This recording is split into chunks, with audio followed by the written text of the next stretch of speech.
Welcome to this basic Gwyddion tutorial for AFM images. So here I have the Gwyddion software already open and one image open. But if you wanted to open your own images, you simply go to File, select Open, and navigate to where you have your raw data stored.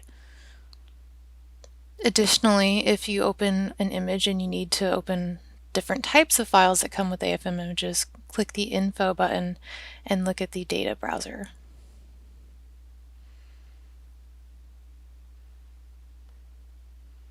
So for this image, the first thing we want to do is flatten it. You can see the bright and dark area show that this sample has some tilt. The bright area means higher, the dark area means lower. If we tried to mask this area because we want to flatten just one of the planes, the substrate, it has some raised rectangular ridges. It wouldn't work because of this tilt. As you can see, the red masked area is covering only the top area. So we'll click this button and do some plane correction. Then we'll come back and look at the mask again.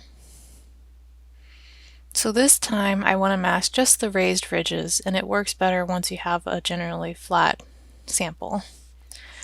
You can adjust the minimum and maximum sliders to use kind of a histogram masking effect to select the region that you want masked. Here I'm going to mask all the raised ridges so that I can flatten just the substrate, which is the space in between them.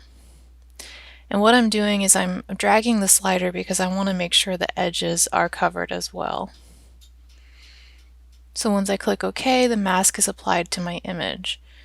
And the reason why I'm masking this is because not only did I do a plane tilt, but I also want to come in and do a line correction. Additionally, you can use the other mask button to kind of grow your mask on the edges to make sure they're definitely covered. And we'll explore some of the other options in this window later. So now I'm going to click the line correction, and it opens this window. So here I typically just use the polynomial correction, and I'll leave it at order 1. But make sure that the flattening is excluding your masked region, or if you've done an inverse mask, then you would want to include it. Okay, so the flattening is correct. Then I would remove the mask, and I can see if the lines that were present in my raw data are now corrected. And you can see this is a grayscale image. You can see the Z-scale on the right. We can click this button to adjust the minimum value to 0. And if I want to change the color contrast of my image, I can right-click on the scale bar and then choose any color that I want. You can see maybe this color contrast isn't the best, so now I can open the Z-scale color adjuster, and I can click some of these preset options at the top, and if I'm not satisfied with those, I can come here and drag my sliders to include or exclude any amount of data and adjust the contrast to what I prefer. So now that we have kind of the basics done to an image, the first thing we probably want to do is save it. So you can go to File and Save As. It will open a window where do you want to save it and choose a file type. So for here, I'm just going to use a basic TIFF extension so that I don't compress my data. So once you click the Save button, it then gives you a lot of really nice options to customize the look of your image. So what makes it useful is that you're going to need that Z-scale, you're going to need a scale bar on the image. And so you can customize the text, the font, the line size, the size of your scale bar in the X direction. Many things. Just explore and play around. I'm showing you a few tweaks and changes here.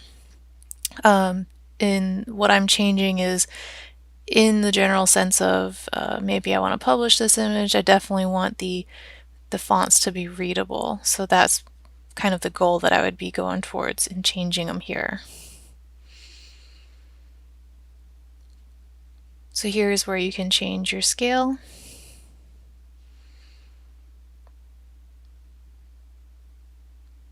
Depending on where you want it, you can move it at the bottom, center, left. change the line size, change the font, and you can also change the color to black and white because some types of images, the scale needs to be readable, and some colors may work better on other types of images. Okay, so once you're happy with that, you would just click OK and it will save your image. So in AFM, we also are interested in other types of analysis on our images. So we can open this line cross-section window, draw a line, and we can actually see the raised ridges that I was telling you before. This line profile also lets us see if the data is flat after we did the line flattening. You can see here if you choose number of pixels, 1 pixel, you can see that the line is pretty noisy, or you can increase the average of this line so that the top and bottom look a bit smoother. And so that's just your preference on how you want to analyze your data. We can say apply, and then we'll extract the window from what we were looking at. So here we can actually take some measurements, so we can click this measurement tool and click 2 data spots, maybe this bottom and this top, and we can come and see exactly what is the height difference between them so we can get a physical measurement there.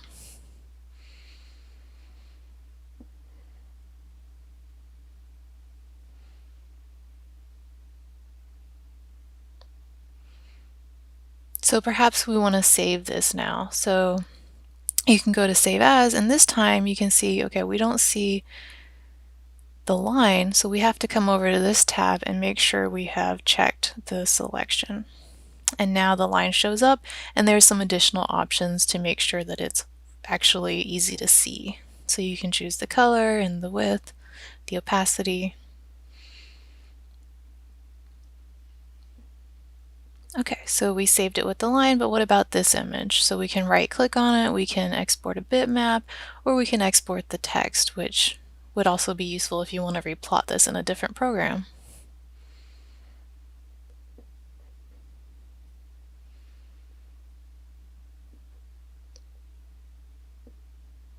And don't forget, you can draw multiple lines. I only showed you one for an example.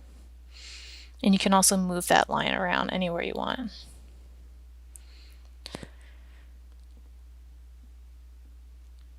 Okay, so for some additional features, I'm going to open up a different image that may be easier to show you examples.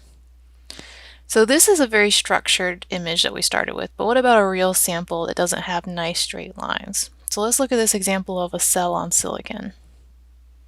We can try to flatten the background. It doesn't really work very well for us. You can see the top right corner is brighter than the bottom left.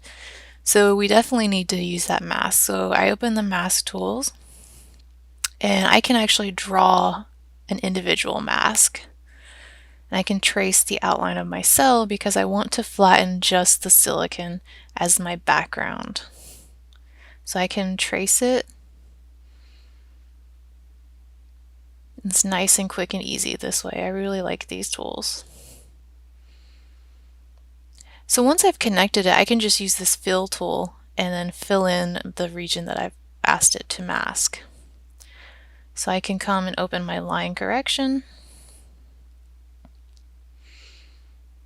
make sure I'm excluding the masked region, polynomial order 1, and just say OK. And now you can see my whole background is an even color and it's black because it's lower than the cell. So that's letting me know that I did the flatten correctly. So we can also adjust the color, any preference. I like these fun bright colors. They're nice and easy to see on the window, but maybe for publication you can use a standard color for AFM images. Okay, so to check that our flattening is actually correct, we could draw a quick cross-section and you can see that the substrate around the cell is actually flat. Even though it's black, it might be hard to see. So this is a nice check. So maybe you want to look at 3D.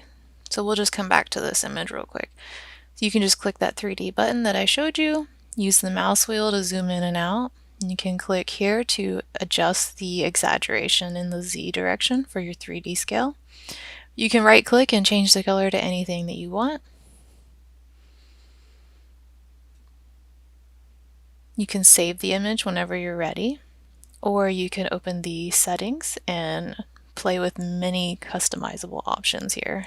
It's a really nice software.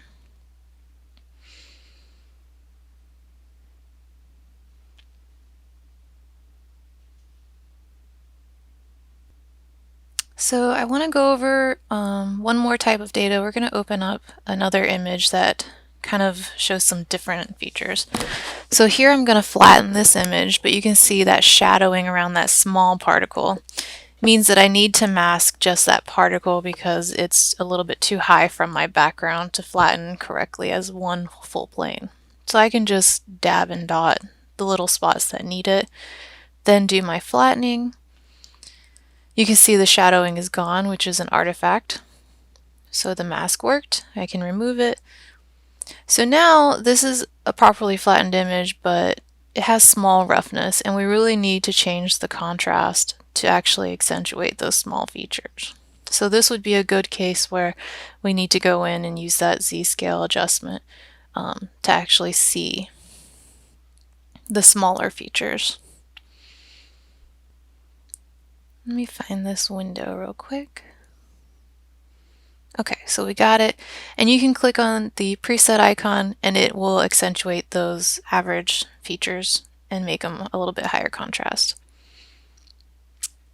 So now we can see the roughness a little bit better, but maybe we want to actually measure that roughness. So you can use another icon over here, calculate the roughness, and we can draw a line on the image and then extract some roughness values from that. So you can see in the window over here, it's got my line trace and it's fitting that and extracting out some roughness values. I can open the values here and I can see them in real time. And there's the very common features that you might look for. The RQ, the RMS. You can adjust the number of lines that it's extracting or averaging, so 1 pixel, or you can take a large average and you can see the update in real time.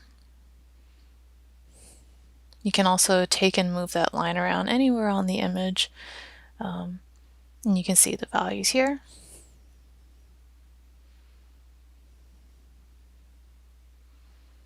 If you want to save them, you can click the Save button here. You can also extract that roughness, and you can right-click and save that image as well, or export the text.